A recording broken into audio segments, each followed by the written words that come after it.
கர்த்தருடைய வார்த்தைக்கு நாம் கடந்து செல்வது என்பதாக கண்களை மூடி ஒரு விசை ஆவியானவர் நம் மத்தியிலே பேசும்படியாக, ஆண்டவரே நான் அல்ல நீர் பேசும் ஆண்டவரே, நாங்கள் ஒவ்வொருவரும் உம்முடைய வார்த்தைகளை கேட்கும்படியாக எங்களை நாங்கள் தாழ்த்தி அர்ப்பணிக்கிறோம் ஆண்டவரே.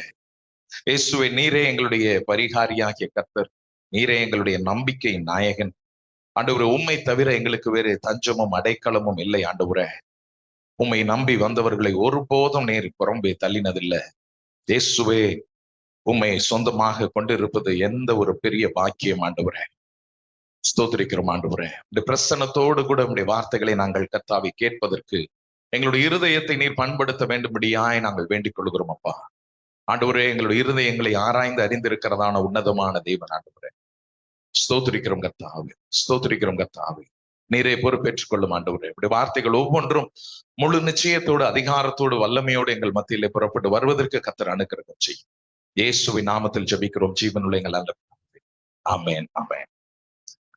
இந்த நாளில் தேவனுடைய வார்த்தைகளை நாம் வாசிக்கவும் அதை தியானிக்கவும் எடுத்துக்கொண்டதான வேத பகுதி தானியேலுக்கு எழுதினதான தீர்க்கதரிசியின் புஸ்தகம் 3வது அதிகாரம் 16வது வசனத்திலிருந்து இருக்கிறது. Shadrach, Meshach, Abednego.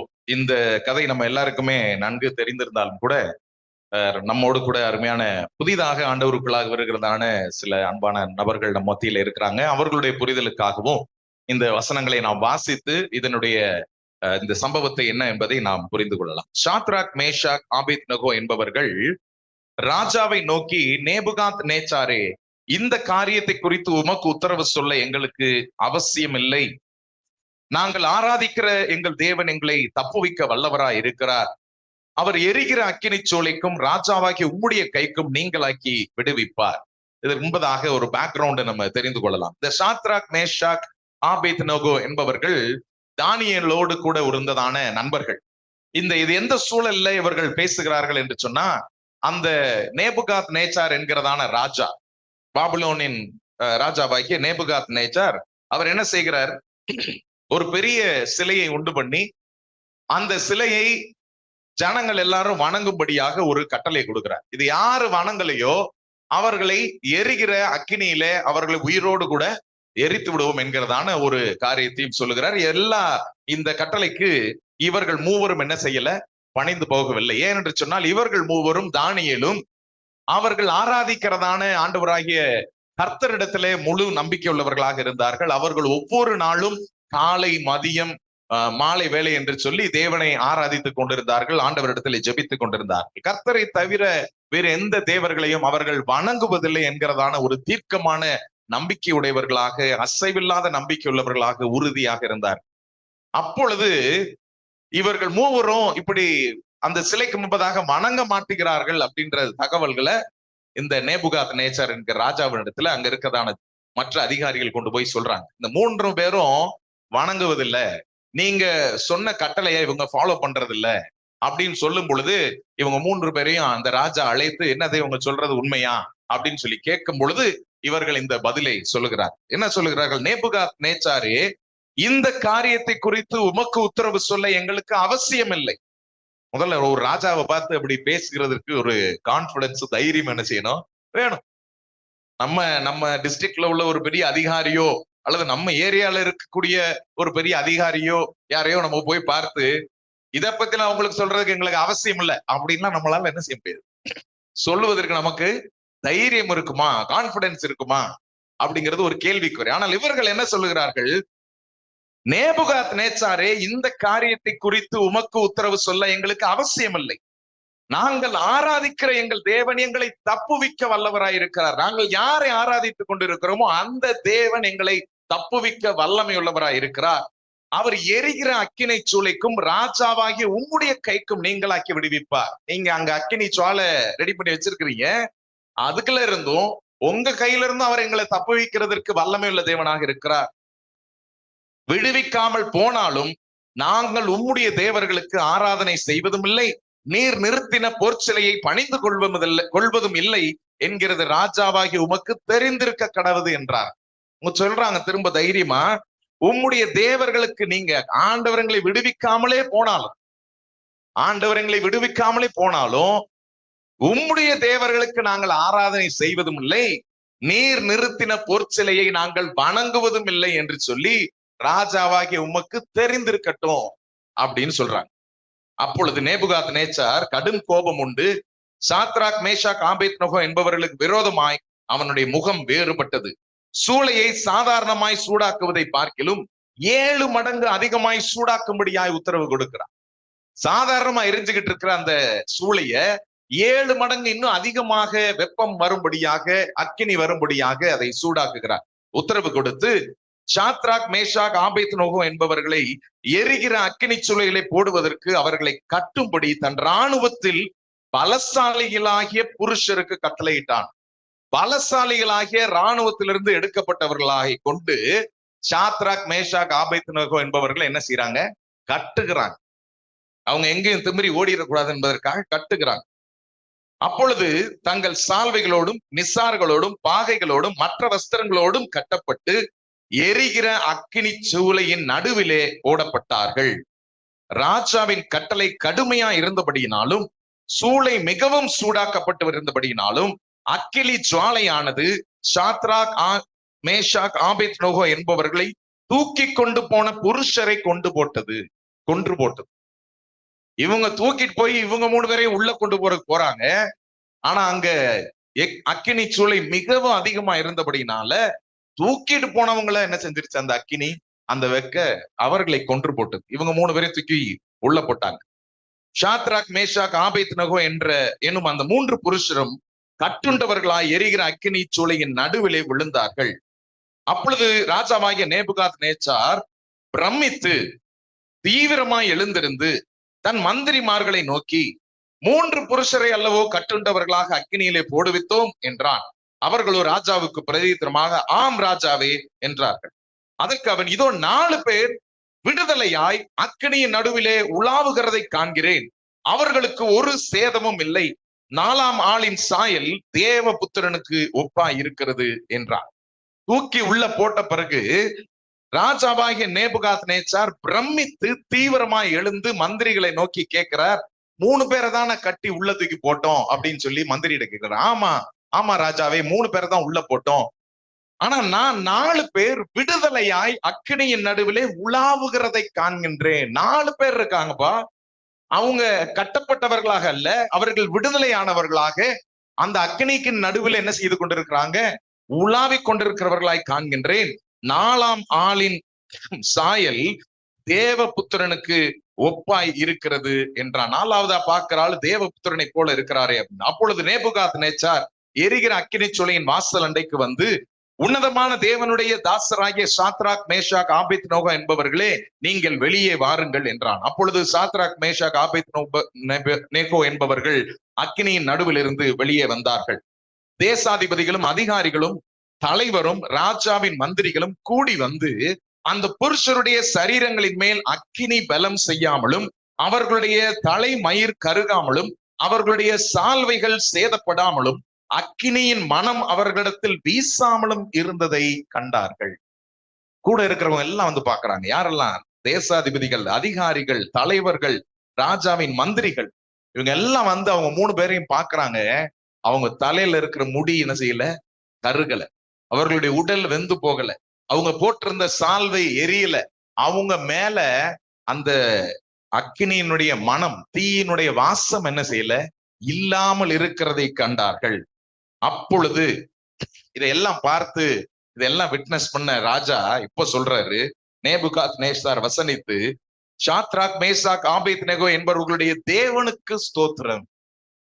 இவர்தான் அங்கே ஒரு பொற்சிலையை உண்டாக்கி இதெல்லாம் இனிமே எல்லாரும் வணங்கணும்னு சொன்னவரு, ஆண்டவர் அங்கு வந்து சாத்ராக் மேஷாக் ஆபேத்நேகோவுடைய வாழ்விலை செய்ததான அற்புதத்தை கண்டு, தன்னுடைய கண்ணாராக நேரடியாக கண்டு அவர் சொல்லுகிறார், இவர்களுடைய தேவனுக்கு ஸ்தோத்திரம்.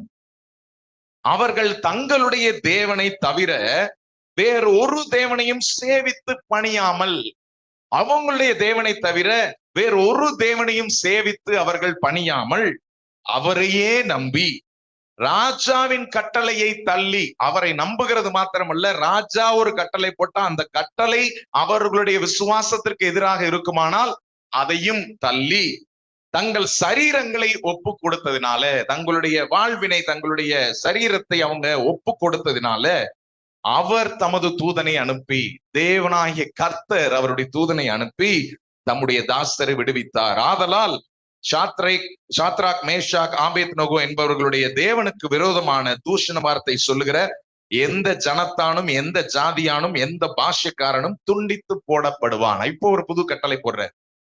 இப்படி நடத்தி இருக்கிற அந்த தேவனாகிய கர்த்தருக்கு விரோதமாக, இந்த தேவனுக்கு விரோதமாக தூஷண வார்த்தையை சொல்லுகிற எந்த ஜனமா இருந்தாலும் சரி, எந்த ஜாதியா இருந்தாலும் சரி, எந்த பாஷைக்காரனா இருந்தாலும் சரி, அவன் துண்டித்து போடப்படுவான்.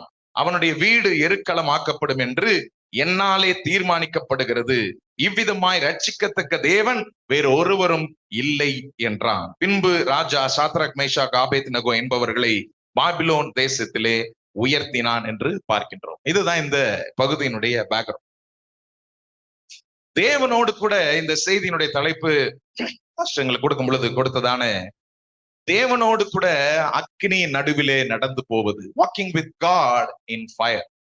தேவனோடு கூட அக்கினியின் நடுவிலே நடந்து போவது. சாத்ராக், மேஷாக், ஆபேத்நேகோ என்பவர்களுடைய வாழ்க்கையில அவர்கள் அக்கினியின் நடுவிலே நடந்து போன பொழுது கர்த்தர் எப்படி அவர்களுக்கு துணையாக இருந்தார் என்பதை நாம் பார்க்கின்றோம். குறிப்பாக உங்களுடைய கவனத்தை 17வது 18வது வசனத்திற்கு நேராக திருப்புவதற்கு நான் வாஞ்சிக்கிறேன். 17, 18வது வசனத்தை நாம் கவனித்து பார்க்கலாம். நாங்கள் ஆராதிக்கிற எங்கள் தேவன் எங்களை தப்புவிக்க வல்லவராய் இருக்கிறார். If you are thrown into the blazing furnace, the God we serve is able to deliver us from it. நாங்கள் ஆராதிக்கிற தேவன் எங்களை தப்புவிக்க வல்லவராய் இருக்கிறார். இப்படிப்பட்டதான வார்த்தையை இந்த நேபுகாத் நேச்சார் என்கிற ராஜாவுக்கு முன்பதாக சாத்ராக், மேஷாக், ஆபேத்நேகோ பேசுகிறாங்க அப்படின்னு சொன்னா, அவங்களுக்குள்ளாக இருக்கிறதான அந்த டீப் கன்விக்ஷன், அவங்களுக்கெல்லாம் இருக்கிறதான அந்த ஆழ்ந்த அசைக்க முடியாத நம்பிக்கை, நாங்கள் ஆராதிக்கிற எங்கள் தேவன் எங்களை தப்புவிக்க வல்லவராய் இருக்கிறார். நாங்கள் ஆராதிக்கிற தேவன் நாங்கள் கடந்து போகக்கூடிய இந்த சவால்களில் இருந்து எங்களை மீட்டெடுக்க வல்லவராய் இருக்கிறார். நாங்கள் ஆராதிக்கிற தேவன் நாங்கள் நம்புகிற காரியத்தை எங்களுக்கு அருளி செய்ய வல்லமையுள்ள தேவனாய் இருக்கிறார். நாங்கள் ஆராதிக்கிற தேவன் எங்களுடைய பயத்தை அல்ல, எங்களுடைய விசுவாசத்தை மகிமைப்படுத்துகிற தேவனாக இருக்கிறார். நாங்கள் ஆராதிக்கிற தேவன் அவர் எங்களுடைய தேவன், அவர் எங்களை விட்டு விலகுவதில்லை, எங்களை கைவிடுவதில்லை என்கிறதான ஒரு ஆழ்ந்த நம்பிக்கை உடையவர்களாக காணப்பட்டார்.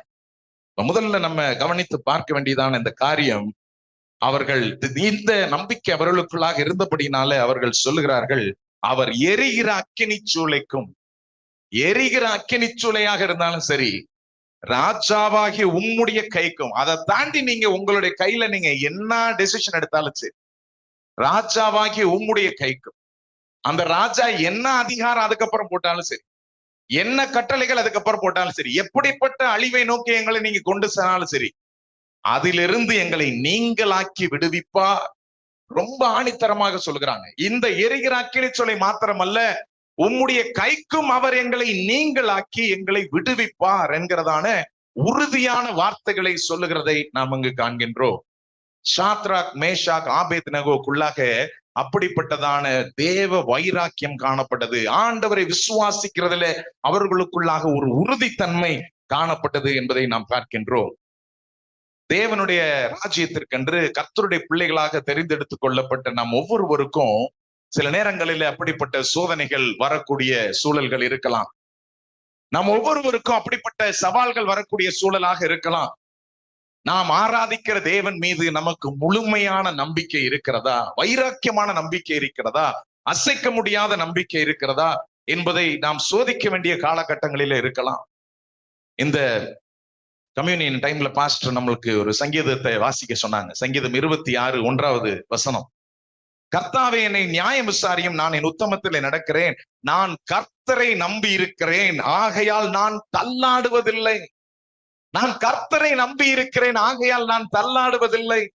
என்னுடைய சூழல்கள் வரும் பொழுது, என்னுடைய பிரச்சனைகள் வரும் பொழுது, என்னுடைய சவால்கள் வரும் பொழுது, அக்கினி போன்று எனக்கு ஒரு சோதனை வரும் பொழுது, நான் கர்த்தரை நம்பி இருக்கிறேன், நான் தள்ளாடுவதில்லை என்று என்னால சொல்ல முடிகிறதா?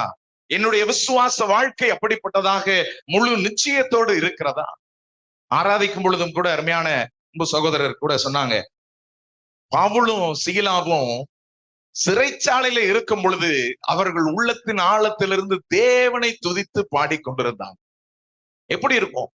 சிறைச்சாலைக்குள்ளான ஒரு அனுபவம். ஜெயில தூக்கி போட்ட அனுபவத்துல எல்லாரும் அங்க அழுதுகிட்டு இருப்பாங்க, புலம்பிக்கிட்டு இருப்பாங்க. நான் இந்த அருமையான நம்மளுடைய பாரதிதாசன் இருக்கிறாங்க, ஒவ்வொரு நாளும் அங்க உள்ள சிறை கைதிகளுக்கு ட்ரைனிங்ஸ் கொடுத்துட்டு வந்துட்டு இருக்கிறாங்க. நான் ஒரு முறை அவர்களோடு கூட அந்த சேலம் ஜெயிலுக்குள்ள போகும் பொழுது என்னுடைய மனசுல ரொம்ப பயமான கலக்கமான ஒரு ஒரு பார்ட் இருந்தது. என்னன்னு கேட்டீங்கன்னா, ஒரு டிவிஷன் அது வந்து மென்டலி அஃபெக்டட், மென்டலி ரொம்ப டிஸ்டர்ப் ஆனவங்க கைதிகளை தனியா ஒரு செல்ல நினைச்சிருக்காங்க, போட்டிருக்கிறாங்க. நாங்க சுத்தி நடந்துட்டு இருக்கும் பொழுது அந்த செல்ல இருந்து எல்லாம் கையை நீட்டி கூப்பிடுறாங்க, வாங்க, கத்துறாங்க கூக்குரலோடு. அவங்க நல்லா இருக்கிறவங்களும் அதுல இருக்கிறாங்க, நிச்சயமா இருப்பாங்க. உண்மையிலேயே மென்டல் ஆனவங்களும் என்ன செய்வாங்க, இருப்பாங்க. சோ சைக்கலாஜிக்கலி அவங்க அஃபெக்ட் ஆகி அவங்களுடைய மன அழுத்தங்கள், அவர்களுடைய வலிகள், அவர்களுடைய மனநிலையை என்ன செய்யறது, பிறழச் செய்து விட்டது. அவங்களால சுயமாக ஒரு நார்மலா இருக்க முடியல. அவர்கள் அப்படிப்பட்ட ரொம்ப ஒரு பிஹேவியர் சரியா இல்லை அப்படின்னா அவர்களை எடுத்து அந்த செல்ல போட்டாங்க. மோர் தென் ஒரு 120 150 பேர் மேல இருப்பாங்க. நம்மளுடைய சேலம் சிறைச்சாலை ஐ திங்க் மோர் தென் 2000 பேர் இருக்காங்கன்னு நினைக்கிறேன். 2500 பேர், சுமார் 120 பேர் அப்படி இருக்கிறாங்க. அப்போ சிறைச்சாலைக்குள்ளாக இருக்கிறதான ஒரு அனுபவம் ரொம்ப இனிமையான அனுபவம்லாம் இல்லை. சிறைச்சாலைக்குள்ளாக இருக்கிறதான அனுபவம் ஒரு வேதனையான அனுபவம். ஏன் நம்மளுடைய சட்டங்களும் நம்முடைய அரசாங்கங்களும் இங்கு மட்டுமல்ல நம்மளுடைய உலகம் முழுவதுமா இருக்கிறதான தண்டனை, சிறை தண்டனை என்ன அப்படின்னு கேட்டா, நம்முடைய இயல்பான அன்றாட வாழ்க்கையிலிருந்து நம்மை முற்றிலுமா என்ன செய்கிறது, பிரித்து எடுக்கிறது. நம்முடைய உறவுகளிலிருந்து நம்மை பிரித்து எடுக்கிறது. நம்மை சுயத்திலே நம்மளுடைய இஷ்டத்திற்கு நம்ம எதுவுமே என்ன செய்ய முடியாது, செய்ய முடியாத அளவிற்கு ஃபுல்லி கண்ட்ரோல். அப்படிப்பட்ட சுதந்திரத்தை எல்லாம் நம்மிடத்திலிருந்து பிடுங்கி ஒரு இடத்துல அடைத்து வைப்பது. அப்போ சிறைச்சாலை அனுபவம் என்பது ஒரு சாதாரண அனுபவம் அல்ல. ஆனால் அந்த சிறைச்சாலை அனுபவத்திலும் கூட பவுலும் சீலாவும் உள்ளத்தின் ஆழத்திலிருந்து உண்மையோடும் கருத்தோடும் ஆண்டவரை பாடி மகிமைப்படுத்தி கொண்டிருக்கிறார்கள் என்று சொன்னா அவங்களுடைய விசுவாசம் எப்படிப்பட்டதாக இருந்தது? என் தேவனை நான் நம்பி இருக்கிறேன், ஆகையால் நான் தள்ளாடுவதில்லை. கர்த்தரை நான் நம்பி இருக்கிறேன், அவர் என்னை தப்புவிக்க வல்லவராய் இருக்கிறார். அவர் ராஜாவனுடைய உம்முடைய கைக்கும் நீங்களாக்கி என்னை விடுவிப்பார் என்கிறதான நம்பிக்கை மிகவும் வலிமையாக அவர்களுக்குள்ளாக என்ன செய்யப்பட்டது, காணப்பட்டது என்று நாம் பார்க்கின்றோம். அப்ப தேவனுடைய ராஜ்யத்திற்குள்ளாக கர்த்தருக்கென்று ஏதாகிலும் நாம் செய்ய வேண்டும் என்று சொன்னா சில நேரங்களிலே நாம் இப்படிப்பட்ட சோதனைகளை கடந்து வரதான். இயேசு கிறிஸ்து நமக்கு முன்மாதிரியாக இருக்கிறார். ஆண்டவராக இயேசு கிறிஸ்து இந்த உலகத்திற்குள்ளாக வந்து தம்முடைய ஊழியத்தை செய்யும் பொழுது அவருக்கு எல்லாம் அப்படியே பெர்ஃபெக்டா, எல்லாம் எவ்ரிதிங் வாஸ் சோ பெர்ஃபெக்ட், எல்லாம் ப்ரிப்பேர்ட் வெல் அப்படிலாம் இல்லை. முதலாவதாக அவர் பரத்திலிருந்து இறங்கி வரணும். எல்லாரும் நம்ம இங்க ஆயத்தமாய் கொண்டிருக்கிறது அவரோடு கூட பரத்திற்கு போக வேண்டும் என்று சொல்லி. ஏன்னா அங்க அழுகை இல்ல, கண்ணீர் இல்ல, கவலை இல்ல, நோய் இல்ல, வேதனை இல்ல, பிரச்சனை இல்ல. அங்க எந்நேரமும் சந்தோஷமோ, அங்க எந்நேரமும் சமாதானம், அங்க எந்நேரமும் தேவ பிரசன்னம்.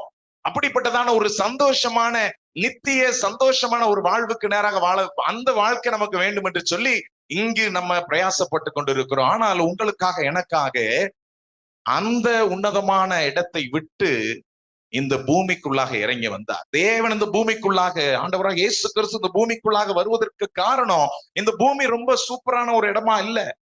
அவர் வருவதற்கான நோக்கம் இந்த பூமி தேவனை விட்டு விலகி இருந்தது. பூமியின் ஜனங்கள் கர்த்தரை தெய்வமாக வழிபடாமல் தங்களுடைய சுயத்தில தங்களுக்கு தோன்றினவைகளை எல்லாம் செய்து கொண்டிருந்தார்.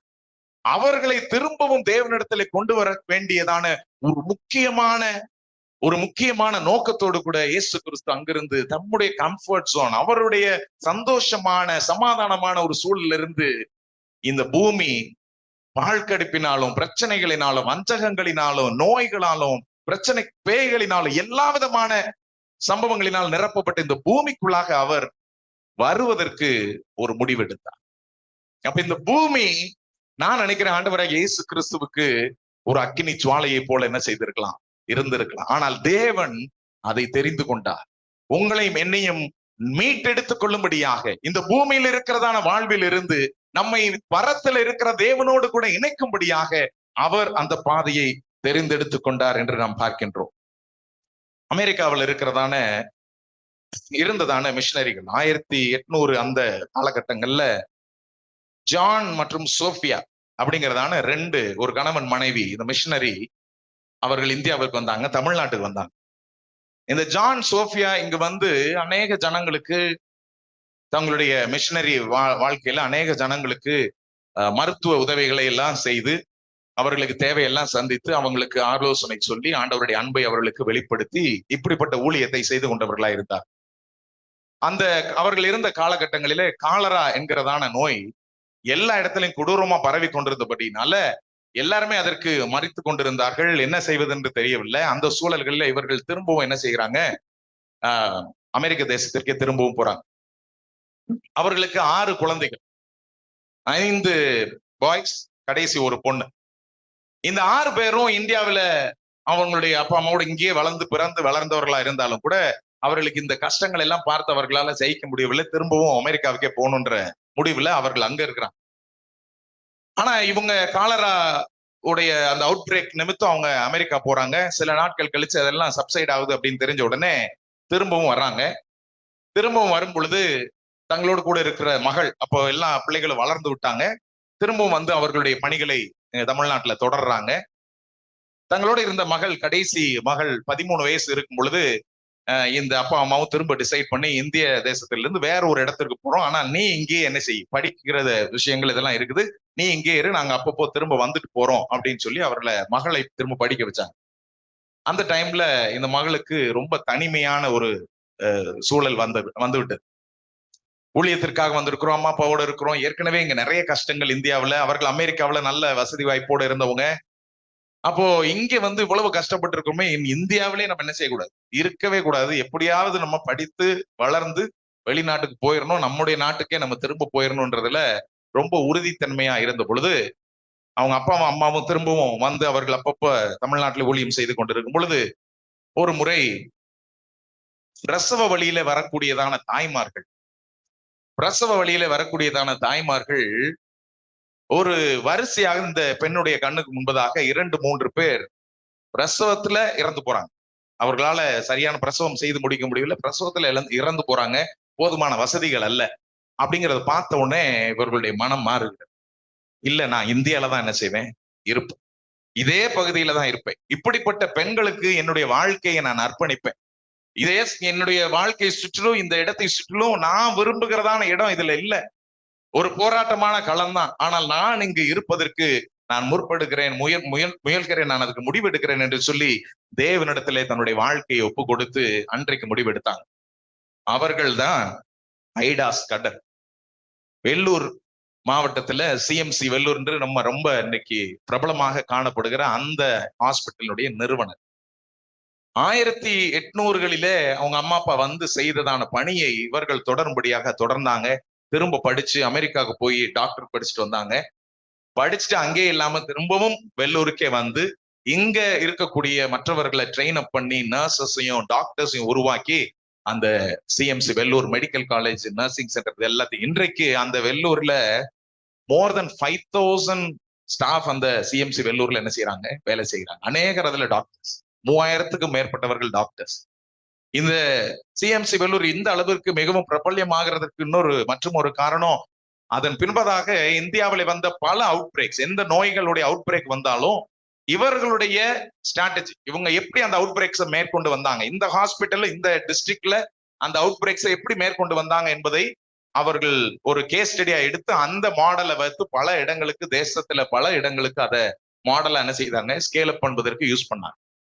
அப்போ தேவனுடைய சித்தத்திற்கு ஒப்பு கொடுக்கும் பொழுது, ஆண்டவர் செய்யக்கூடிய திட்டத்திற்கு தன்னைத்தானே ஒப்பு கொடுக்கும் பொழுது கர்த்தர் மகிமையாக மேன்மையாக, நாம் சில நேரங்களில் அக்கினி சுவாலை போல சூழல்களை கடந்து போவதாக இருந்தாலும் கூட கர்த்தர் அதன் நடுவிலே துணையாக இருப்பார்.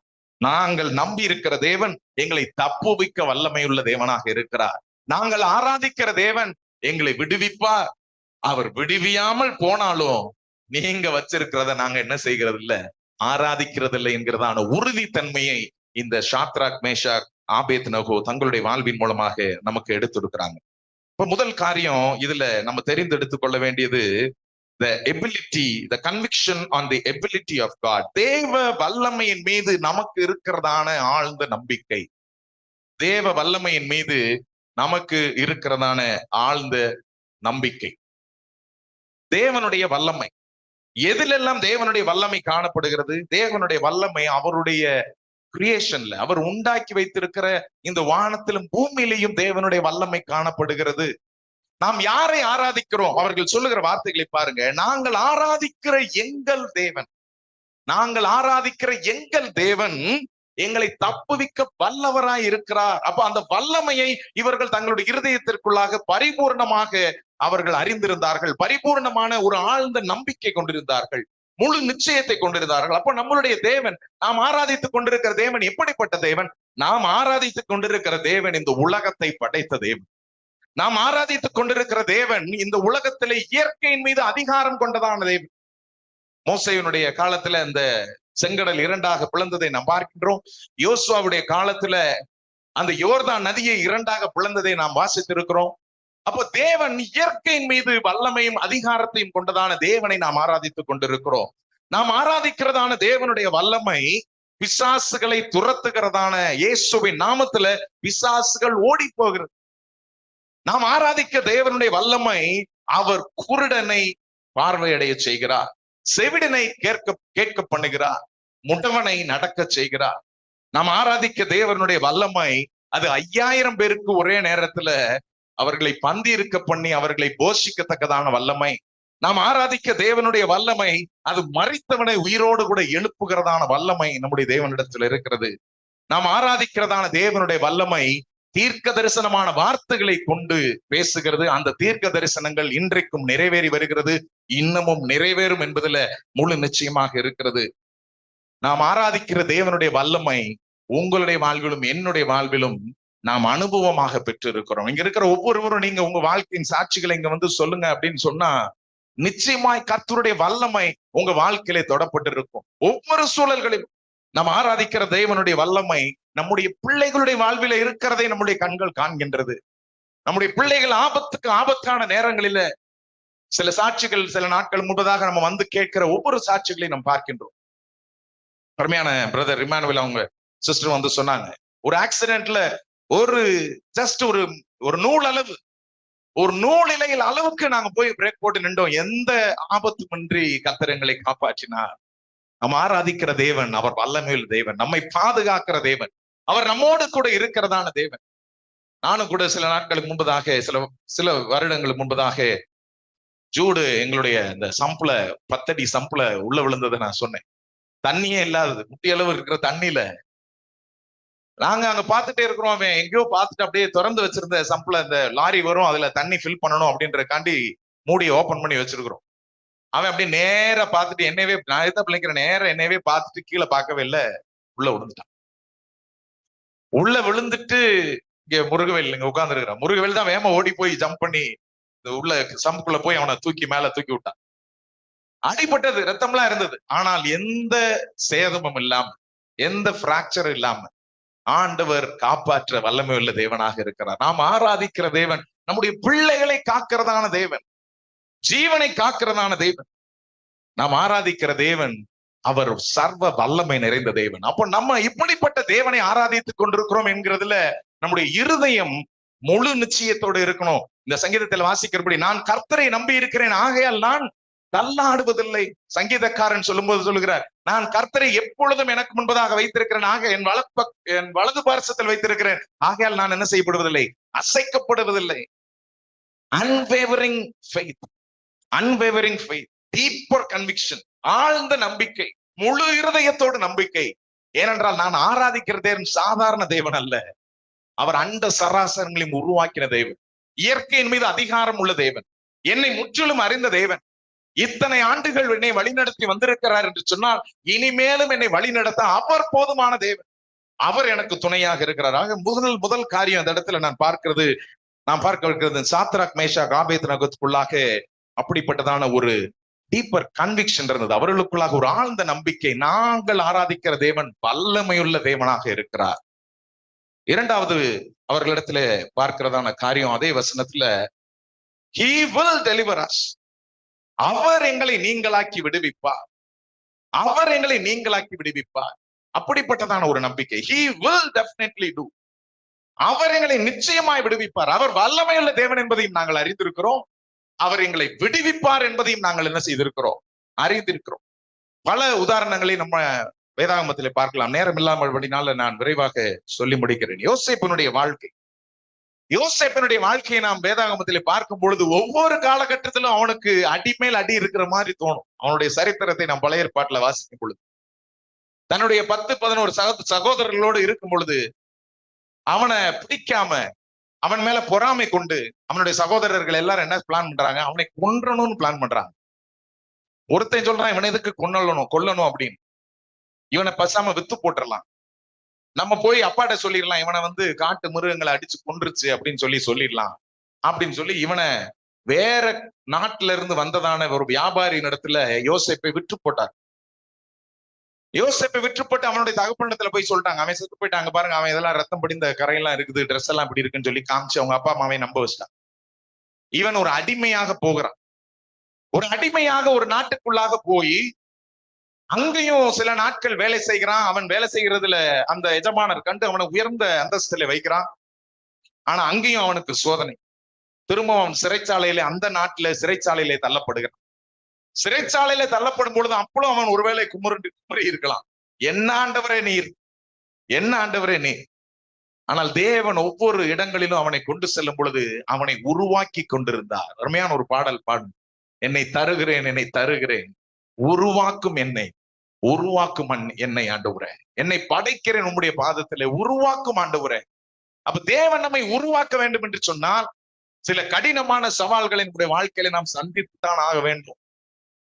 தேவன் நம்மிடத்துல பலத்தை கொண்டு வர வேண்டும் என்று சொன்னா, நம்ம பலசாலி ஆக வேண்டும் என்று சொன்னா, சில பலவீனங்களை நம்ம மேற்கொள்ளத்தான் வேண்டும். சில சவால்களை நாம் சந்தித்துதான் ஆகணும். அதன் வழியாய் நாம் கடந்து செல்லத்தான் வேண்டும். ஆனால் அதை கடந்து செல்லுகிற இடங்களில தேவனுடைய வார்த்தை சொல்லுகிறது, நான் உன்னோட கூட இருக்கிறேன், நீ பயப்படாதே, நீ கலங்காதே, நீ திகையாதே, நானே உன் தேவனாகி கர்த்தர், நான் உன்னோடு கூட இருக்கிறேன், நான் உனக்கு சகாயம் செய்வேன், நான் உன்னை காத்துக்கொள்வேன், உன்னை ஏந்துவேன், நான் உன்னை சுமப்பேன், நான் உன்னை தப்புவிப்பேன், நீ என்னுடையவன், நீ என்னுடையவள் என்று சொல்லி ஆண்டவர் உரிமையோடு நம்மிடத்துல அன்பு கூறுகிறதை இந்த வேதாகமத்திலே நாம் பார்க்கின்றோம்.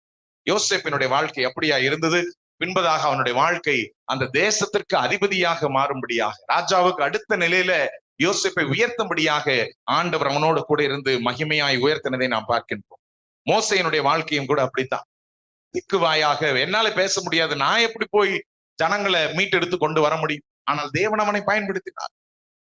அவர்கள் எல்லாரும் தேவனோடு கூட உறுதியாய் தரித்திருந்தவர்களாய், விசுவாசத்திலே உறுதியாய் தரித்திருந்தவர்களாய், தேவன் அவர்களை எங்கு வைத்தாரோ அந்த இடத்துல தரித்திருந்தவர்களாய் காணப்பட்டார்கள். ரூத்தினுடைய வாழ்க்கையை நாம் பார்க்கும் பொழுது ஒரு சாதாரண சூழல்களிலும், small and ordinary moments of our life, just like Ruth, ஆண்டவரும் கூட நம்முடைய வாழ்விலும் ஒன்றாட நாட்களிலும் கூட நம்மோடு கூட இருக்கிறார். ரூத் தன்னுடைய வாழ்க்கையில ஒரு தீர்க்கமான முடிவை எடுத்தாங்க. நகோமியின் இடத்துல ரூத் சொல்லும் பொழுது, வசனத்தை மாத்திரம் நான் வாசிக்கிறேன்.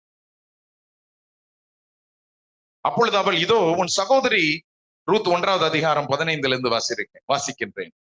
நகோமி சொல்லுகிறாங்க, இதோ உன் சகோதரி தன் ஜனங்களிடத்திற்கும் தன் தேவர்களிடத்திலும் திரும்பி போய்விட்டாலே, நீயும் உன் சகோதரின் பிறகே திரும்பி போ என்றார். அதற்கு ரூத், நான் உம்மை பின்பற்றாமல் உம்மை விட்டு திரும்பி போவதை குறித்து என்னோட நீங்க பேச வேண்டாம். நீர் போகும் இடத்திற்கு நானும் வருவேன், நீர் தங்கும் இடத்திலே நானும் தங்குவேன், உம்முடைய ஜனம் என்னுடைய ஜனம், உம்முடைய தேவன் என்னுடைய தேவன் என்று ரூத் சொல்லுகிறதை காண்கின்றோம். ரூத்தினுடைய வாழ்க்கையில ஒரு உறுதித்தன்மை. தன்னுடைய மாமியாரை விட்டு நான் விலகுவதில்லை, நான் உங்களோட உறவு, நீங்க இந்த வயதான நாட்களில் இருக்கிறீங்க, நான் உங்களோட கூட இருக்கிறேன், இனிமே நான் உங்களை விட்டு போகணுன்றதை குறிச்சு என்கிட்ட பேசாதீங்க, நீங்க போற இடத்திற்கு நானும் வருவேன், நீங்க எங்க தங்குறீங்களோ அங்கதான் நானும் தங்குவேன், உங்க ஜனம் என்னுடைய ஜனம், உங்களுடைய தேவன் என்னுடைய தேவன் என்று சொல்லி உறுதித்தன்மையாக ரூத் நிற்கிறதை காண்கின்றோம். அதற்கு பின்பதாக ரூத்தை தேவன் எப்படியா ஆசீர்வதித்தார் என்பதையும் அந்த வசனங்களிலே நாம் பின்பதாக நாம் பார்க்கின்றோம். இப்ப இரண்டாவது இந்த காரியத்துல நாம் பார்க்கின்றது, அவர் நிச்சயமாகவே செய்வார். He will do it for me. மூன்றாவது காரியம், அது மாத்திரம் நான் சொல்லி முடிக்கிறேன். 18வது வசனத்துல, விடுவிக்காமல் போனாலும் நாங்கள் உம்முடைய தேவர்களுக்கு ஆராதனை செய்வதும் இல்லை, நீர் நிறுத்தின பொற்சிலையை பணிந்து கொள்வதும் இல்லை என்கிறது ராஜாவாகிய உமக்கு தெரிந்திருக்க கடவது. தேவன் இவ்வளவு வல்லமை உள்ளவர், தேவன் நிச்சயமாக எங்களை விடுவிப்பார் என்கிறதான நம்பிக்கை எங்களுக்கு உண்டு. விடுவிக்காமலே போனாலும் கூட தேவனுடைய கட்டளைகளை விட்டு நாங்கள் என்ன செய்வதில்லை, விலகுவதில்லை. அவர் எங்களுக்கு கொடுத்ததான வாக்கிலிருந்து நாங்கள் விலகுவதில்லை. தேவன் கொடுத்திருக்கிறதான இந்த வேதாகமத்தினுடைய சத்தியத்திலிருந்து நாங்கள் விலகுவதில்லை. அவர்கள் சொன்னதான காரியம், நாங்கள் உம்முடைய தேவர்களுக்கு ஆராதனை செய்வதும் இல்லை, நீ நிறுத்தின பொற்சிலையை பணிந்து கொள்வதும் இல்லை என்று சொல்லி அவர்கள் சொல்கிறதை நாம் பார்க்கின்றோம். நம்முடைய வேதாகமத்துல இவர்கள் சொல்லும் பொழுது முதல் அந்த 10 கட்டளைகள்ல நம்ம பார்க்கும் பொழுது முதல் கட்டளை இதுதான். என்னை அன்றி உனக்கு வேற தேவர்கள் உண்டாயிருக்க வேண்டாம், நீ அவைகளை நமஸ்கரிக்கவும் அவைகளை சேவிக்கவும் வேண்டாம் என்கிறது முதல் கட்டளை. அந்த முதல் கட்டளையை நாங்கள் ஒருபோதும் என்ன செய்வதில்லை, தேவன் கொடுத்த கட்டளையை விட்டு நாங்கள் பின்வாங்குவதில்லை. தேவன் எங்களுக்கு எந்த வார்த்தைகளை கொடுத்திருக்கிறாரோ அதிலே நாங்கள் உறுதியாக நிற்போம் என்று சொல்லி தேவ வார்த்தையின் மீது, ஆண்டவருடைய வாக்குகளின் மீது, கர்த்தருடைய சத்தியத்தின் மீது அவர்களுக்கு இருந்ததான ஒரு தீர்க்கமான கன்விக்ஷன், தீர்க்கமான நம்பிக்கை எப்படியாக இருந்தது என்பதை நாம் பார்க்கின்றோம். வேதாகமத்தில் அநேக உதாரணங்கள் உண்டு. எலியா தீர்க்கதரிசி அப்படிப்பட்டதான தீர்க்கமான ஒரு கன்விக்ஷன் உள்ள நபராக இருந்தார். சில மாதங்களுக்கு முன்பதாக நாம் எலியாவை குறித்து நாம் படிக்கும் பொழுது பார்த்தோம். தனக்கு எதிராக இவர் ஒருவர் மாத்திரம் ஆண்டவருடைய தீர்க்கதரிசி என்று சொல்லி ஒரு சைடு நிற்கிறார்.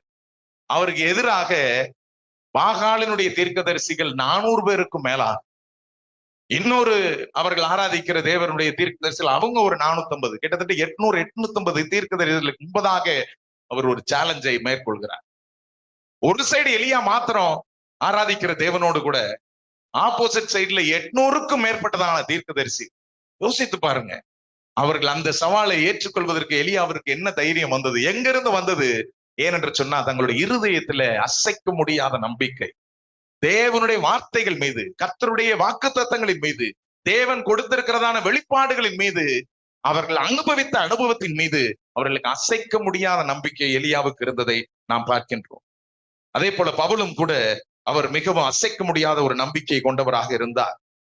ஒரு பட்டணத்திற்கு போகும் பொழுது பவுலுக்கு அந்த பட்டணத்திலே அவர்கள் பற்பல சிலைகளை தங்கத்தினாலும் வெள்ளியினாலும் உண்டாக்கி வைத்திருந்ததை பார்க்கும் பொழுது ரொம்ப அவர்களுக்கு மனம் கலங்கினபடினால, பவுலுக்கு மனம் கலங்கினபடினால அவர் அந்த இடத்திலிருந்து வைராக்கியமாக சொல்லுகிறார். அப்போஸ்தலர் 17வது அதிகாரத்துல 22 இருந்து வாசிக்கின்றோம். அப்பொழுது பவுல் மார்ஸ் மேடையின் நடுவிலே நின்று, அத்தேனரே, எந்த விஷயத்திலும் நீங்கள் மிகுந்த தேவ பக்தி உள்ளவர்கள் என்று காண்கின்றேன். எப்படி என்றால், நான் சுற்றி திரிந்து உங்கள் ஆராதனைக்குரியவர்களை கவனித்து பார்த்த பொழுது அறியப்படாத தேவனுக்கு, டு த அன்னோன் காட் என்று எழுதி இருக்கிறதையும் ஒரு பலிபீடத்தை கண்டேன். நீங்கள் அறியாமல் ஆராதிக்கிற அவரையே நான் உங்களுக்கு அறிவிக்கிறேன். உலகத்தையும் அதில் உள்ள யாவற்றையும் உண்டாக்கின தேவனானவர் வானத்திற்கும் பூமிக்கும் ஆண்டவராய் இருக்கிறபடியினால் கைகளால் கட்டப்பட்ட கோவில்களில் அவர் வாசம் பண்ணுகிறதில்லை. எல்லாருக்கும் ஜீவனையும் சுவாசத்தையும் சகலத்தையும் கொடுக்கிற அவர் தமக்கு யாதொன்று தேவையானது போல மனுஷர் கைகளால் பணிவிடை கொள்ளுகிறதும் இல்லை. மனுஷ ஜாதியான சகல ஜனங்களையும் அவர் ஒரே இரத்தத்தினாலே தோன்ற பண்ணி பூமியின் மீதெங்கும் குடியிருக்க செய்து முன் தீர்மானிக்கப்பட்ட காலங்களையும் அவர்கள் குடியிருப்பின் எல்லைகளையும் குறித்திருக்கிறார். கர்த்தராகிய தம்மை அவர்கள் தடவியாகிலும் கண்டுபிடிக்கத்தக்கதாக தம்மை தேடும்படிக்கு அப்படி செய்தார். அவர் நம்மில் ஒருவருக்கும் தூரமானவர் அல்லவே. ஏனெனில் அவருக்குள் நாம் பிழைக்கின்றோம், அசைகிறோம், இருக்கிறோம். அப்படியே உங்கள் புலவர்களிலும் சிலர் நாம் அவருடைய சந்ததியார் என்று சொல்லி இருக்கிறார்கள். நாம் தேவனுடைய சந்ததியா இருக்க, 29வது வசனம், நாம் தேவனுடைய சந்ததியா இருக்க மனுஷருடைய சித்திர வேலைகளினாலும் யுக்தியினாலும் உருவாக்கின பொன், வெள்ளி, கல் இவைகளுக்கு தெய்வம் ஒப்பாயிருக்கும் என்று நாம் நினைக்கலாகாது. அறியாமையுள்ள காலங்களை தேவன் காணாதவர் போல் இருந்தார். இப்பொழுதோ மனம் திரும்ப வேண்டும் என்று எங்கும் உள்ள மனுஷர் எல்லாருக்கும் கட்டளை இடுகிறார் என்று சொல்லி அந்த இடத்துல வைராக்கியமாய் பவுல் பேசுகிறதை காண்கின்றோம். தேவனை தவிர வேறு ஒருவரையும் நீங்கள் ஆராதிக்க கூடாது. நாங்கள் அறியாது இருக்கிற தேவன் என்று நீங்கள் ஆராதிக்கிற அந்த தேவனை குறித்து தான் உங்களிடத்திலே சொல்லுகிறோம் என்று சொல்லி பவுல் சொல்லுகிறதை நாம் காண்கின்றோம். நாம் அறியாதிருக்கிற தேவனை நாம் அறியாதிருக்கிற தேவனை அல்ல, நாம் அறிந்திருக்கிற அனுபவிக்கிற தேவனை நாம் ஆராதிக்கிறோம். மற்றும் ஒரு வசனத்தை வாசித்து நான் முடிக்கும்படியா விரும்புகிறேன். மத்தேயு 6வது அதிகாரத்திலே இயேசு கிறிஸ்து இப்படியாய் சொல்லுகிறார். பல காரியங்களை அவர் இந்த மலை பிரசங்கத்திலே சொல்லி வரும் பொழுது இதையும் சொல்லுகிறார். 2 எஜமான்களுக்கு ஊழியம் செய்ய ஒருவனாலும் கூடாது. ஒருவனை பகைத்து மற்றவனை சிநேகிப்பான், அல்லது ஒருவனை பற்றி கொண்டு மற்றவனை அசட்டை பண்ணுவான். 2 எஜமான்களுக்கு ஊழியம் செய்ய ஒருவனாலும் கூடாது. ஒருவனை பகைத்து மற்றவனை சிநேகிப்பான், அல்லது ஒருவனை பற்றி கொண்டு மற்றவனை அசட்டை பண்ணுவான். தேவனுக்கும் உலக பொருளுக்கும் ஊழியம் செய்ய உங்களால் கூடாது என்று சொல்லி முடிக்கிறதை நாம் காண்கின்றோம். அப்ப நம்முடைய இருதயத்தின் ஆழத்துல நாம் யாரை ஆராதித்துக் கொண்டிருக்கிறோம்? யாரை முதன்மைப்படுத்தி இருக்கிறோம்? யாரை நமக்கு ஆராதனையாக, தேவனாக, நம்முடைய சர்வ வல்லவராக நாம் கொண்டிருக்கிறோம்? 3 காரியங்களை இந்த வசனங்களில் இருந்து பார்த்தோம். ஷாத்ராக், மேஷாக், ஆபேத்நேகோ தேவனுடைய வல்லமையை குறித்து அவர்கள் முழுவதுமாக மனதிலே ஒரு தீர்க்கமான நம்பிக்கையுடையவர்களாய் இருந்தார்கள். 2வது, அவர் நிச்சயமாய் விடுவிப்பார் என்கிறதிலே நம்பிக்கையுள்ளவர்களாய் இருந்தார்கள். 3வது, வேறு தேவனை தவிர எந்த காரியங்களையும் நாங்கள் வணங்குவதும் இல்லை, அவைகளை சேவிப்பதும் இல்லை என்பதுல உறுதியாக தேவனுடைய வார்த்தைகளை பற்றி கொண்டவர்களாய் வாழ்ந்தார்கள் என்று பார்க்கின்றோம். அதன் காரணமாக கடைசியாக இந்த ஷாத்ராக், மேஷாக், ஆபேத்நேகோவுக்கு நடந்தது என்ன? கடைசி வசனங்களிலே பார்த்தோம். அந்த ராஜாவே இறங்கி வந்து இவர்களுடைய தேவனை நான் ஸ்தோத்திருக்கிறேன் என்று சொல்லுகிறார். சொன்னது மாத்திரமல்ல, கடைசியாக ஷாத்ராக், மேஷாக், ஆபேத்நேகோ என்பவர்களை பாபிலோன் தேசத்துல உயர்த்தினான் என்று சொல்லி வேதத்திலே பார்க்கிறோம். அதே ராஜா, அக்கினியிலே இவர்களை தூக்கி எறிந்த ராஜா, அவர்கள் மீண்டுமாக தேவனுடைய வல்லமையோடு கூட வெளியிலே வந்ததை கண்டு அவர்களை அந்த தேசத்திலே அவர்களை உயர்த்தி வைத்தார். தேவன் வல்லமையுள்ளவர். கண்களை மூடி நாம் ஜெபிக்கலாம். ஆண்டவர் உங்களுக்குள்ளாகவும் எனக்குள்ளாகவும் அப்படிப்பட்டதான ஒரு தீர்க்கமான ஒரு நம்பிக்கையை, அசைக்க முடியாத ஒரு நம்பிக்கை. நாம் ஆராதிக்கிற தேவன் அவர் உண்மையுள்ளவராக இருக்கிறார். நாம் ஆராதிக்கிற தேவன் அவர் சர்வ வல்லமை நிறைந்தவராக இருக்கிறார். நாம் ஆராதிக்கிற தேவன் நமக்காக யாவையும் செய்து முடிக்கிறவராய் இருக்கிறார்.